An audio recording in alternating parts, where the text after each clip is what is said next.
अस्सलाम वालेकुम। आज मैं बना रही हूँ मटन पुलाव। ये बहुत मज़े का और बहुत डिलीशियस बनता है। आप बनाएंगे इंशाल्लाह आपको बहुत अच्छा लगेगा। इसको मैं बहुत इजी वे से आपको सिखाऊंगी और बहुत थोड़े से इंग्रेडिएंट्स के साथ बहुत अच्छा इंशाल्लाह बनेगा। आप बनाएं और मुझे अपना फीडबैक ज़रूर दीजिएगा। शुरू करते हैं, इसके इंग्रेडिएंट्स की तरफ चलते हैं। बिस्मिल्लाहिर्रहमानिर्रहीम। मटन पुलाव के लिए मैंने मटन ले लिया है। मेरे पास 2 kg से थोड़ा सा ज़्यादा है। आपको मैं 1 kg के हिसाब से सारे इंग्रेडिएंट्स बता दूंगी। उसके अंदर जो चीज़ मैं ऐड करूंगी, सबसे पहले मैंने इसके अंदर 1 लीटर पानी डाला हुआ है। 5 से 6 जवे लहसुन के जो मैं इसके अंदर ऐड कर रही हूँ। 1 टीस्पून काली मिर्च, 1 टीस्पून धनिया साबुत, थोड़ी सी मैंने 5-6 लौंग ले ली हैं। जायफल जावित्री में डालूंगी। उसके साथ मैं सिनेमन स्टिक्स डालूंगी। इससे मैं एक मोटी इलायची रखना भूल गई हूँ, भी मैं वो भी ऐड करूंगी। उसके साथ मैंने 1 टीस्पून ही ले लिया है सफ़ेद ज़ीरा, 1 टीस्पून मैंने ले लिए हैं सौंफ। इन तमाम चीज़ों को मैं ऐड करूंगी इसमें मटन के अंदर और इसको मैं बॉईल करूंगी जब तक मेरा मीट टेंडर हो जाए। उसके बाद नेक्स्ट प्रोसीजर मैं आपको दिखाऊंगी। तमाम चीज़ें ऐड करके मैं इसको कवर कर रही हूँ जब तक इसको बॉयल आता है। उसके बाद मैं इसकी हीट को लो कर दूंगी। फिलहाल मैंने हाई रखी हुई है और उसके बाद इसमें इसका जो है हम अलग से मसाला वगैरह तैयार करेंगे। मीट बॉयल होना शुरू हो गया है मेरा। साबुत मसाले मैंने इसके अंदर ऐड किए हुए हैं और मीट को अब मैं बॉयल करने के लिए रख दूंगी ऑलमोस्ट 40 मिनट। 40 मिनट के बाद ये मीट टेंडर हो जाएगा। उसके बाद हम इसको छान लेंगे। मीट मेरा अच्छी तरह से टेंडर हो रहा है। मैं साथ आपको इंग्रेडिएंट्स बता देती हूँ। बहुत थोड़े से इंग्रेडिएंट्स के साथ मैं पुलाव बना रही हूँ और बहुत इजी तरीके से बना रही हूँ। मैंने प्याज ले लिए हैं 2 अदद और सारा चीज़ें मैं आपको सिर्फ 1 kg के हिसाब से बता रही हूँ। 2 अदद प्याज ले लीजिएगा, उन्हें चॉप कर लीजिएगा, स्लाइस में कर लें जो जैसे आपको पसंद है। 2 से 3 टेबलस्पून अदरक लहसुन का पेस्ट। ड्राई मसालों में मैं लूँगी धनिया पाउडर 1 टेबलस्पून, काली मिर्च 1 टीस्पून, गरम मसाला पाउडर 1 टीस्पून, 2 से 3 मैंने ये ले लिए तेज़पात के पत्ते, नमक हस्बे ज़रूरत ले लीजिएगा। उसके साथ मैंने लिया है 1 टीस्पून भर के सफ़ेद ज़ीरा।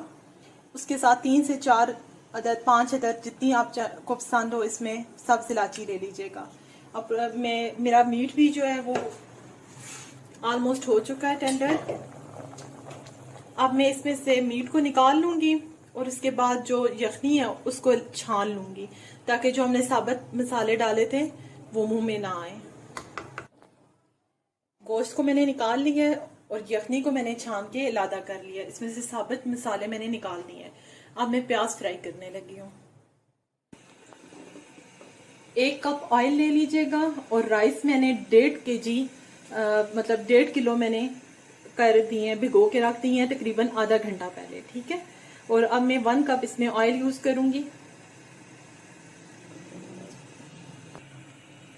ऑयल हल्का सा गर्म हो जाए तो इसके अंदर मैं ऐड करूंगी प्याज।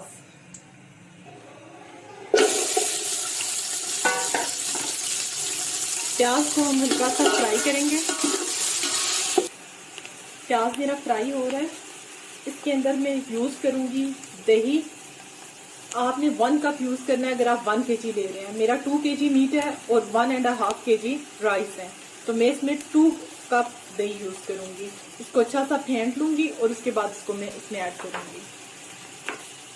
प्याज पे काफी अच्छा कलर आ चुका है। इस स्टेज पे मैं इसके अंदर डालूंगी तेजपात के जो मैंने पत्ते रखे हुए थे और उसके साथ में इसमें डालूंगी सब्ज इलायची और इसको 1 मिनट तक और फ्राई करके इसके अंदर मैं सफ़ेद ज़ीरा ऐड कर दूंगी। प्याज पे जितना मुझे कलर चाहिए था आ चुका है। इसमें मैं सफ़ेद ज़ीरा ऐड कर रही हूँ और इसके साथ ही मैं इसके अंदर मीट को ऐड कर दूंगी।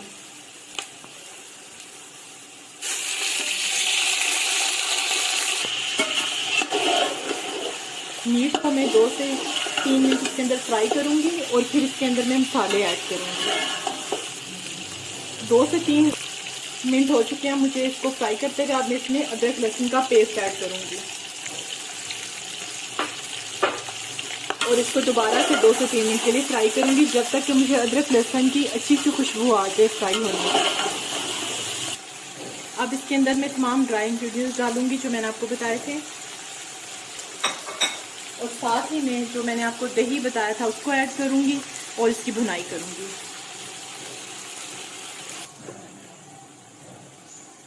इसकी मैं भुनाई कर रही हूँ और इसके साथ ही इसके अंदर मैं ऐड करूंगी यखनी और इसको बॉयल आने दूंगी।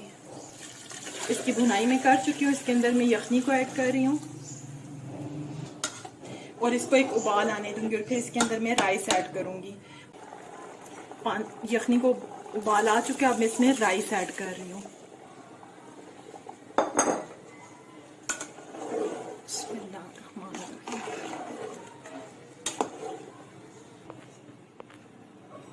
इस स्टेज पे मैं इसमें हरी मिर्चें ऐड करूंगी। आप हस्बे ज़रूरत अपनी पसंद के मुताबिक ऐड कर लीजिएगा। मैं इसके अंदर हरी मिर्चें ऐड कर रही हूँ और इसको मैं कवर कर दूंगी। 5 मिनट के बाद हम इसमें नमक चेक कर लेंगे और उसके बाद देखेंगे कि हमारा पानी ड्राई हो तो हम इसको दम पे लगा देंगे।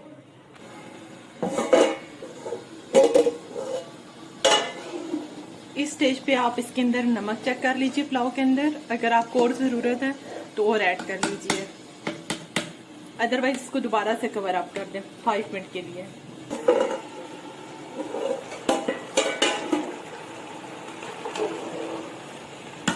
इस स्टेज पे मैं राइस को दम लगा रही हूँ। 5 मिनट के लिए मैं फुल आंच पे छोड़ूंगी और उसके बाद मैं इसको लो टू मीडियम पे कर दूंगी, बल्कि स्लो आंच पे कर देंगे हम।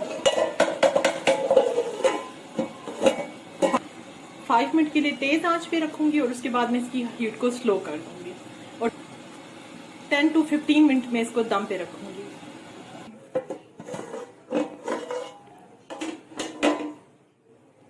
दम आ चुका है और माशाल्लाह से बहुत अच्छे देखें खिले खिले से राइस बने हैं। बहुत मज़ेदार मेरा मटन पुलाव तैयार हो गया है। आप बनाइएगा और मुझे कमेंट्स में ज़रूर बताइएगा आपको कैसा लगा।